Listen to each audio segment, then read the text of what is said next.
दा बर' माहारियारि फरायसा आफादनि जोबथा थांखिया दिनै मोनसे फिसा मोनसे काउन्सिल एबा राजनितिक अधिकारल' नङा, नाथाय बर' माहारियारि फरायसा आफादनि मोनसे थांखियानो जाहैबाय उदांस्रि।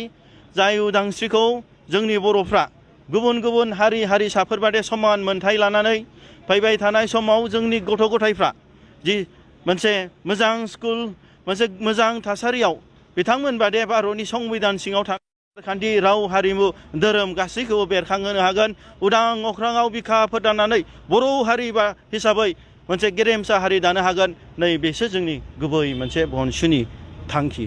दा जारिमिनखौ जों बोरलाबनानै नायोब्ला जे थालांनाय जारिमिनफ्रावहाय जों नुनो मोन्दों बर' हारिनि जि सोमावसारनाय बड'फा उपेन्द्रनाथ ब्रह्मनि जि मोनसे सान्थौ आरो सानस्रि, बियो दिनै फिसा मोनसे काउन्सिल लानाय नङा, नाथाय बियो जाहैबाय उदां आलादा रायजो।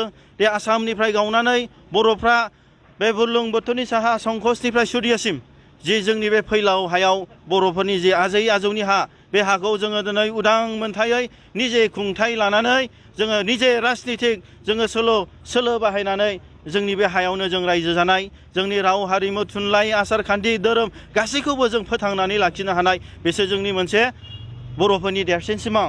जाय सिमाङा दिनै जोंनि बे मोनसे फिसा राजनितिक अधिकार, फिसा मोनसे काउन्सिल 93आव जों BSc मोन्दों, 2003आव BTC मोन्दों, 2020आवहाय जोङो मोन्दों BTR।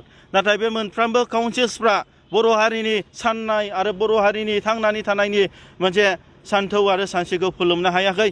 गतिके बिनि थाखायनो बर' हारिनि जि मोनसे देरसिन आलादा रायजो सोरजिनायनि थांखिया मोगथां महर मोना, अब्लानोसिम जोंनि बर'फोरनि खुद्रिनाय सोमावसारनाय, बर'फोरनि आन्दलना जाबाय थागोन।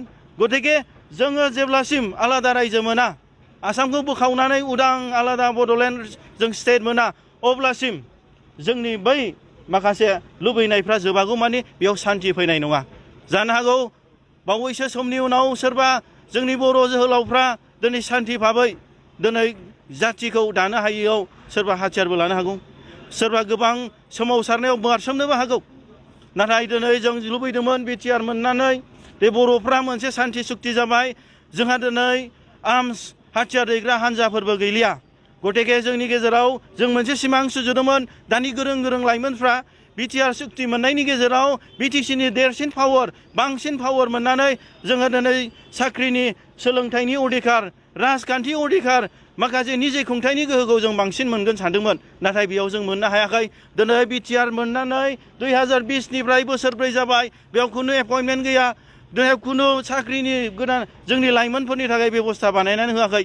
दा बेयावहाय जों नुनो मोन्दों दि जोंहा साख्रि होनायनि अनगायै आसाम सरकारा दिनै नन BTCनि मानसिफोरखौ एपइन्टमेन्ट होयै होयै सिरि सिरि डिपार्टमेन्टआव साख्रि सोनानै होनाय मोन्दों। दा बेफोर जिनिस जोंनि BTCनि जे खुंथायनि बर'फोरनि जे मोनसे रिजार्भेसन पलिसि, बेखौ सिफायनानै बै बामोन असमियाफ्रा गावसोरनि मानसिखौ जोंनि बर'फोरनि जि मोनसे रिटायार जानायनि खालि थानायनि पस्ट, बेयाव बिथांमोना सोसननानै जोंनि मोन्थायखौ बिथांमोना फोजोबस्रांनायनि षड्यन्त्रखौ बानायदों।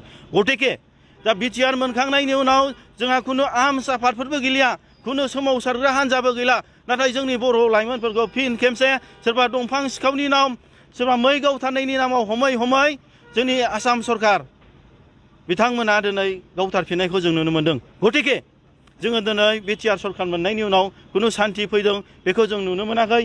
आरो बेनि गेजेराव गोबां मिसआन्डारस्टेन्डिं, गोबां जोंनि जेंना, जाय जेंनाया देरसिन, सोरबा बुलायनाय, सोरबा गावथारनायनिल' जोंनि सान्थिनि खोथा नङा।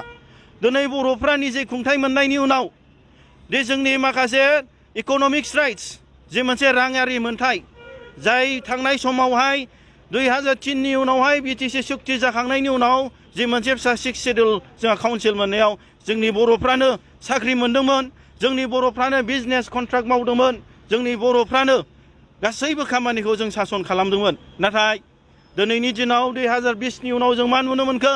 सोरबा कन्ट्राक्टरा जोंनि मानसिया मोनला, सोरबा दिनै दिल्ली, सोरबा मुम्बाइ, सोरबा बेंगल, सोरबा गुवाहाटीनिया फैनानै दिनै जोंनि बर'फ्रा, जोंनि लकेलनि कन्ट्राक्टर बिजनेसमेनफ्रा जि मोननांगौमोन बे अधिकारखौ बिथांमोना लानानै थांदों। गतिके बेयाव जोंहा गोजोननाय गैया। जों मानो थाखाय सेक्रिफाइस खालामदों? मानि थाखाय फिसा काउन्सिलखौ गभर्नमेन्टआ होदों? बर'फोरनि समायसाखौ फोजोबनो थाखायसो। दा बैफोरबादि गाज्रिसिन मोनसे थासारि, बेफोर थासारिया दिनै जोंनि गेजेराव बेरखांदों। गतिके जों नुनो मोन्दों दि जों सानदों बे गासैबो बेफोरबायदि जाहोननि थाखायनो बर' माहारियारि फरायसा आफादा जों दिनै जोनोम मोनफिनदों। जेब्लानासिम जोङो आसामनिफ्राय उदां जाया, असमियाफोरनिफ्राय जों उदां जानो हाया, अब्लासिम बर'फोरनि जेंना, बर'फोरनि थामोनथानि, बर'फोरनि राजनितिक, बर'फोरनि इक'नमिक्स अधिकार बेफोरखौ जों लानो हानाय नङा। गतिके जोंनि जोबथा थांखियानो, बनसिनि जोबथा थांखियानो जाहैबाय आसामनिफ्राय गावनानै उदां आलादा बड'लेण्ड सोरजिनायनि जे मोनसे मोन्थोर, बेखौ लानानै जों जोनोम जादों।